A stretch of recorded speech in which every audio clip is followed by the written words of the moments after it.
Sometimes life imitates art in a way that I absolutely cannot make up. There's a really good example of this connected to the ongoing narrative of Trump's impeachment that I really want to dig into, because it's one of the most fascinating aspects of the story, and it has almost nothing to do with Donald Trump himself. Instead, we're going to talk about the person on the other end of the phone for that fateful phone call. Volodymyr Zelelnskyi, the current president of Ukraine. To understand the story of how Mr. Zelensky came into power, and why it's so fascinating, we have to understand what he was doing before he became president, and what gave him the name recognition to be able to mount a successful presidential campaign to begin with. And to do that, I'm going to have to watch at least one episode of the Ukrainian comedy, Servant of the People. So obviously there's going to be a lot of spoilers for episode 1, because basically I'm going to be picking apart the plot. There will be minor spoilers for later plot elements. I'll do my best to keep it minimal, maybe try to keep it within the first 8 episodes. But I want to make it clear that throughout this video, I'm not going to be talking about Zelensky himself. Instead, I'm going to be talking about the character that he played in that show, Vasya. Yeah, that's right, Zelensky got his name recognition from playing a history teacher in a Ukrainian comedy. But it actually gets even stranger than that. I think examine the character that he played on TV, and how that character relates to its viewers, is really important in understanding how he was able to come to power in exactly the same way that looking at Donald Trump and his role on television is a good way of understanding how he came to power. In that often the audience is in a state of kayfabe that makes it so that the character they play can become even more important than the character of the man himself. So let's jump into it. The first episode of Servant of the People starts with 3 wealthy elites looking over the side of a building at a Ukrainian city and plotting and conferring on how they have selected candidates and groomed them and rigged things so they would have a shot at winning the campaign. There's a lot of parts of this scene that are over the top.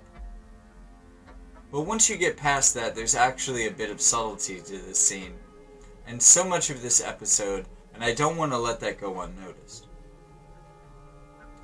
Particularly in this scene, there are 3 quotes that stand out to me, as performed by our very own Theory Plebe. We spent millions to bring our candidates to the forefront, and twice as much to ruin our competitors.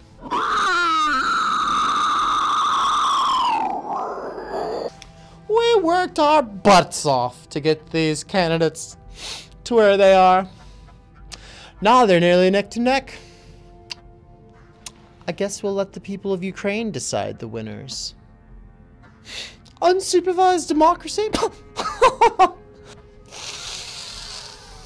I haven't felt this much adrenaline in a long time. The implication in this scene is that this isn't usually the way things happen in Ukraine. They basically choose who will become the next president a bit more forcefully than this, and that there isn't actual democracy in Ukraine. But it's a little bit subtle. I think the implication comes from the reference to adrenaline. Like this is something out of the norm for them to do, in a way that scares them, because they're used to having complete control. The next scene introduces us to Vasya, who is a history teacher living at home with his parents and extended family. Today, Vasya is having a really rough morning. He's desperately trying to get anyone in his family to help him, whether it be to use the restroom, or make him breakfast, or even a cup of coffee, or to iron his shirt because he fears that his principal will fire him if he shows up with a wrinkled shirt. And yet absolutely no one in the house seems to give a damn. In a later scene that chronologically follows, we find out that Vasya has finally made it to the bathroom when his father knocks on the door and tells him, "The men have come for you." This is revealed to be a recurring joke that his parents play on him anytime he uses the bathroom, claiming that government officials have come to congratulate him on winning the presidency. The idea that even winning has become a running joke within his family. And yet, this time, they indeed have come. The how of this is revealed in a series of flashbacks. In the first one of his fellow employees is sent by the principal to his classroom to take his class to help assemble voting booths for the upcoming election that will be presumably held at the school. He asks why they don't take classroom 10A instead of classroom 10B, and the man tells him that 10A is studying math. Math is important.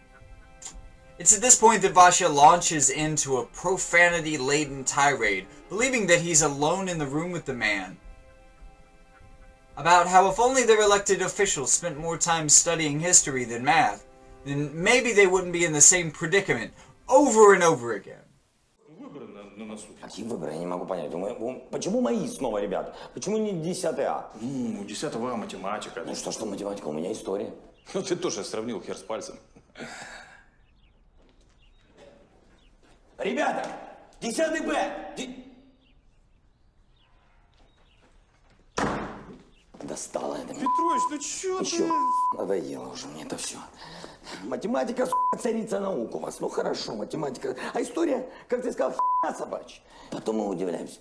А почему наши политики каждый раз приходят к власти и совершают одни и те же ошибки? Да потому что они охуенные математики. Знают только, как отнимать, делить и приумножать свое. Вот и все. Петрович, я сроду тебе таких слов не слышал. Чё ты завелся? Потому что достали все эти вот здесь, понимаешь? Теперь они заставляют детей в будки ваши строить.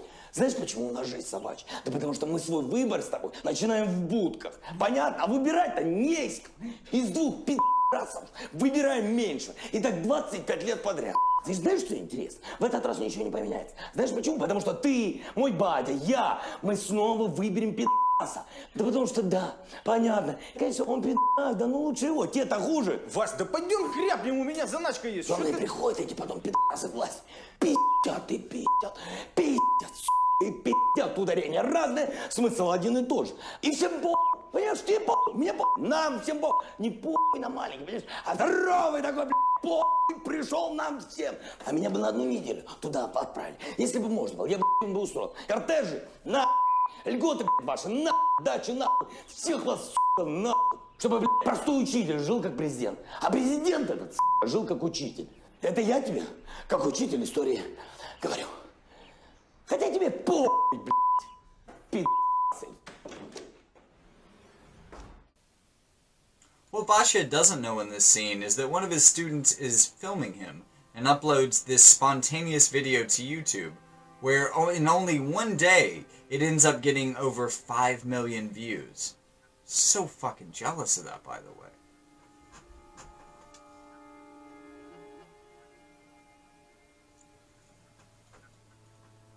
The next day, after realizing what has happened, he confronts his class about it, and he finds out that they've all seen the video. But not only that, that their parents have seen it as well. And interestingly, that their parents pretty much uniformly agree with him. Lasha tells them that even if their parents voted for him, there would be no way that he could even enter the race, because he needs $2 million just to put his hat in the ring. At which point they organize a crowdfunding effort, which raises the money in about a day. Later, after his victory, no one believes that he raised the money from ordinary people, as this is framed to be so uncommon as to be unthinkable to anyone in power. So reluctantly, he agrees to take the money and run for president, and he ends up winning with 2/3 of the vote. What Basha doesn't know in this scene is that one of his students is filming him and uploads this spontaneous video to YouTube, where in only one day it ends up getting over 5 million views. So fucking jealous of that, by the way.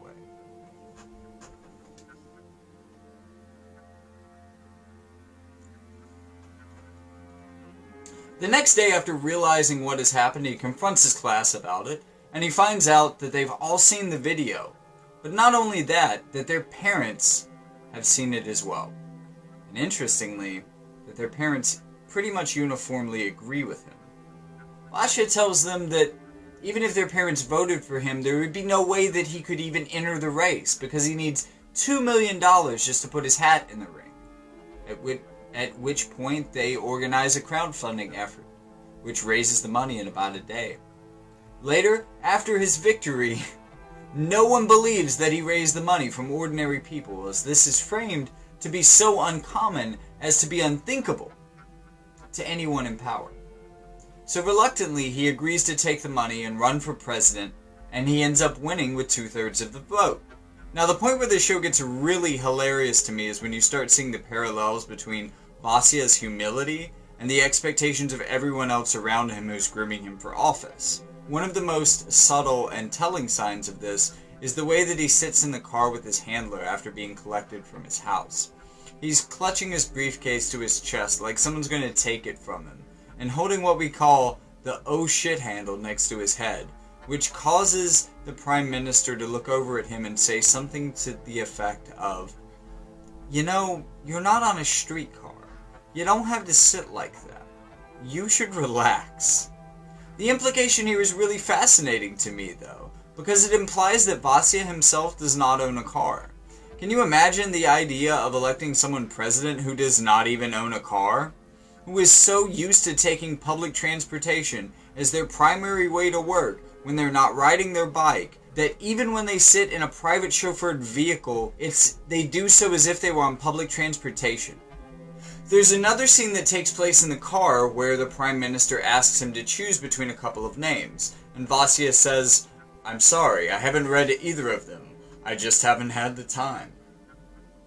The show then cuts over to someone holding an open briefcase full of designer watches where the names are read again, and you realize in context that he was actually naming watch designers, not asking about Vasya's theory of political change as he might have assumed. Instead, he's asking him, what kind of watch do you want to wear as a president?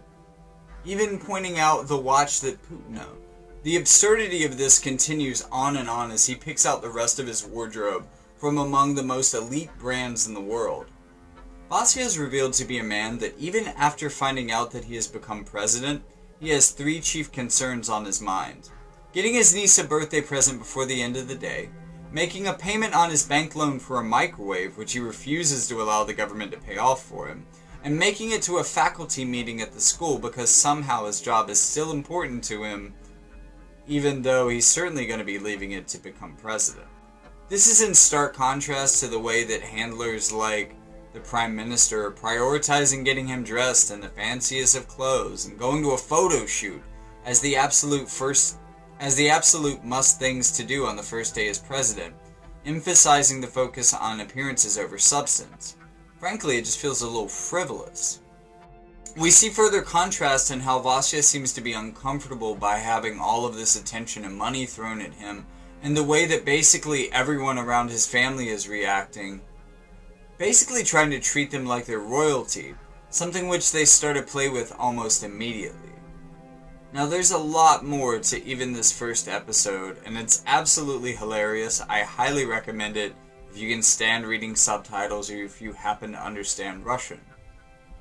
But after having watched it, I totally understand how it only took a few seasons of this show for the Ukrainians to vote this man into office on the first chance they could, because he's essentially playing a very idealized version of all the traits that Ukrainians seem to want in a president. As an American, I found all of this deeply relatable in how they characterize their system in the kind of humility and aversion to trying to just take power because you can, in the same way that they deliberately show his family doing. I can definitely see how this man got voted into office after having done the show. That's what I'm saying. But that being said, there are definitely several moments that make me cringe in the first season, all involving the foreign ambassador. On one of his first appearances, he uses the N slur during a television conference, and later there's a really awkward encounter with a transgender gentleman. Both frame him as being in the wrong, but the show also constantly misgenders the trans character as a way to create a comedic payoff. So of the two, I would say that that's in the most bad taste, because even in the framing, there seems to be some problem. There's also a glaring omission in the show that I found unforgivable to not even make some kind of offhanded reference of, And it's even more annoying when you notice all of the references, but this is the war in Russia.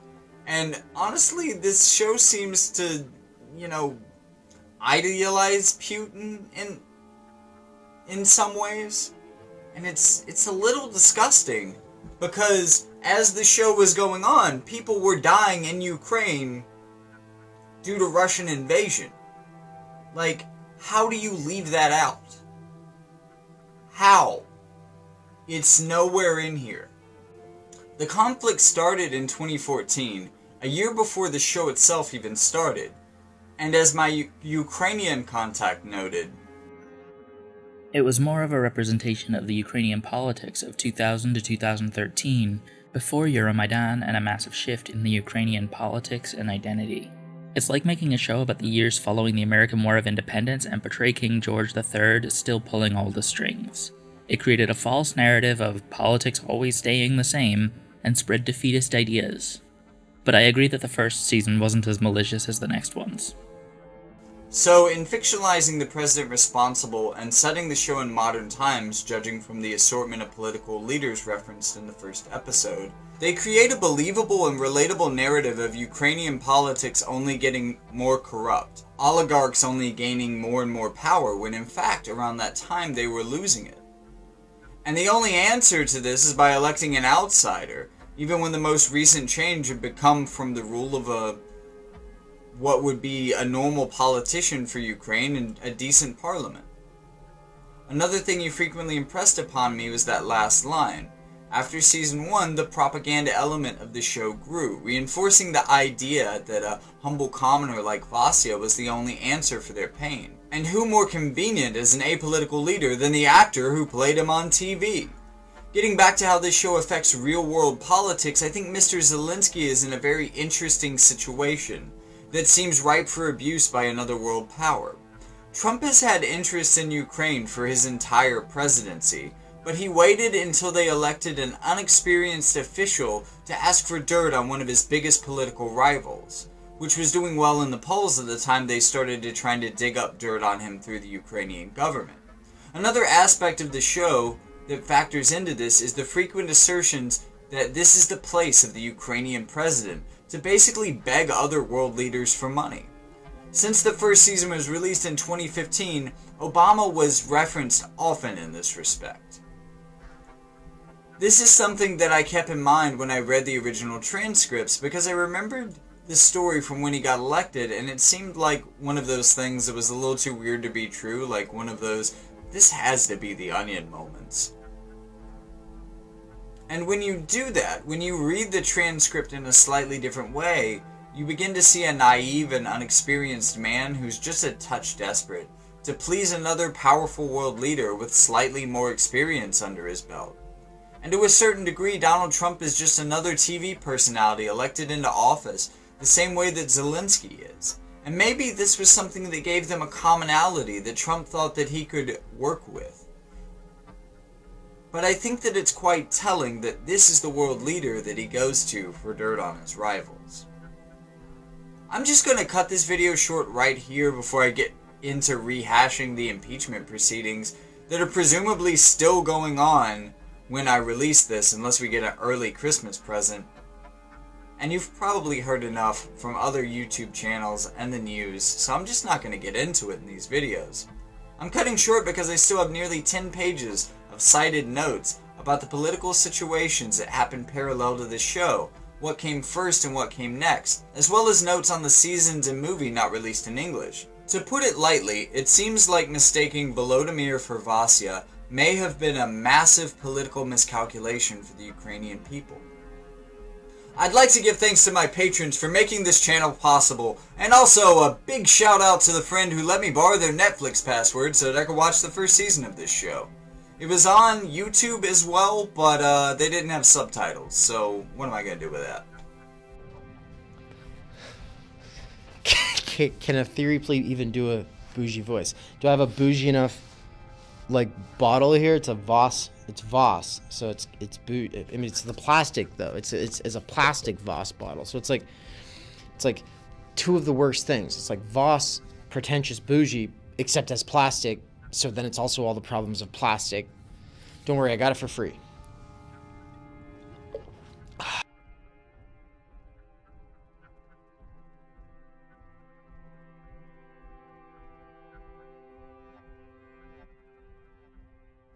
Cheers. Za wasze zdrowie.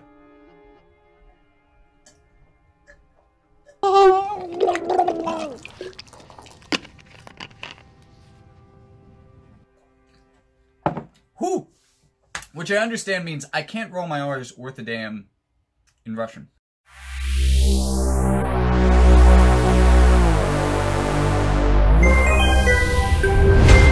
Fox Talks.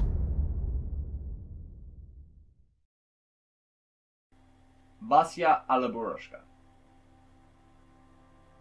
Vasya Petrovich. Fucking Василий Петрович Голобородько? whatever.